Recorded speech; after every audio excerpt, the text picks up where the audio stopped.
الحمد للہ رب العالمین والصلاة والسلام علی سید الانبیاء والمرسلین۔ ناظرین کرام، اسلام کی تاریخ میں بعض ایسے واقعات ہیں جنہوں نے پوری دنیا کا رخ بدل ڈالا۔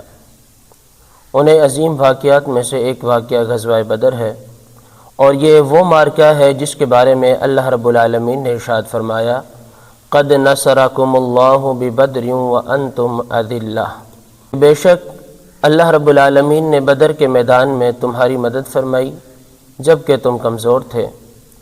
یہ جنگ صرف تلواروں کی جنگ نہیں تھی بلکہ ایمان اور کفر کا فیصلہ کن معرکہ تھا۔ غزوہ بدر کا پس منظر آپ احباب کے گوشے گزار کرتے چلوں۔ نبی کریم علیہ السلام نے مکہ سے مدینہ ہجرت فرمائی تو کفار مکہ مسلمانوں کے سخت دشمن بن گئے۔ انہوں نے مسلمانوں پر ظلم کیے، ان کے گھر لوٹے، ان کی جائیدادیں چھین لی۔ مدینہ آنے کے بعد کفار قریش نے ایک بڑا تجارتی قافلہ شام سے واپس مکہ بھیجا جس کی قیادت ابو سفیان کر رہا تھا، تو رسول اللہ صلی اللہ علیہ وسلم نے اس قافلے کو روکنے کے لیے صحابہ کرام کو تیار کیا، تو صحابہ کی تعداد صرف 313 تھی جبکہ کفار مکہ کی فوج تقریباً 1000 تھی۔ ناظرین کرام، مسلمانوں کے پاس جنگی سامان بہت کم تھا، صرف 2 گھوڑے، 70 اونٹ اور ہتھیار بھی بہت محدود تھے، لیکن ان کے پاس ایک چیز تھی جو کفار کے پاس نہ تھی۔ وہ چیز کیا تھی؟ وہ تھی اللہ کی ذات پر کامل یقین، کامل ایمان۔ کم من فئۃ قلیلۃ غلبت فئۃ کثیرۃ بإذن اللہ، تو بس کتنی ہی چھوٹی جماعتیں اللہ کے حکم سے بڑی جماعتوں پر غالب آ گئی۔ تو جب جنگ کا وقت تقریباً آیا تو نبی کریم علیہ السلام نے اللہ کے حضور بہت عاجزی کے ساتھ دعا فرمائی۔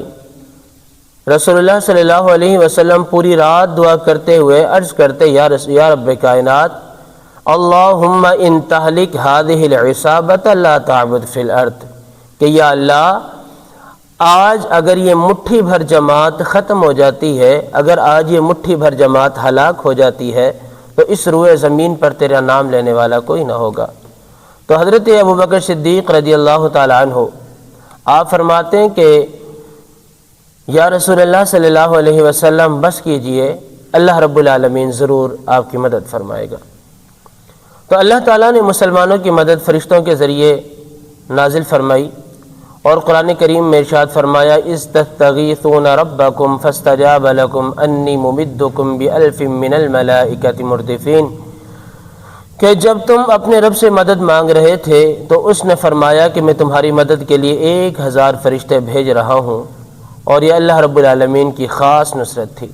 تو جنگ کے آغاز میں عربوں کے رواج کے مطابق مبازرہ ہوا، یعنی کفار کی طرف سے 3 لوگ آئے اور 3 ہی مسلمانوں کی طرف سے گئے۔ تو جو کفار کی طرف سے آنے والے تھے ان میں شامل تھا عتبہ، شیبہ اور ولید، اور مسلمانوں کی طرف سے جو میدان کے اندر آئے تھے وہ تھے حضرت حمزہ رضی اللہ تعالی عنہ، حضرت علی کرم اللہ وجہ الکریم، حضرت عبیدہ بن حارث رضی اللہ تعالی عنہ۔ تو حضرت حمزہ رضی اللہ تعالی عنہ نے عتبہ کو قتل کیا، حضرت علی رضی اللہ تعالی عنہ نے ولید کو قتل کیا۔ اسی طرح مسلمانوں کا حوصلہ بلند ہو گیا۔ تو جب جنگ شدت اختیار کر گئی تو نبی کریم علیہ السلام نے مٹھی بھر کنکریاں اٹھائی اور کفار کی طرف پھینک دی، اور فرمایا شاہت الوجوہ، کہ ان کے چہرے بگڑ جائیں۔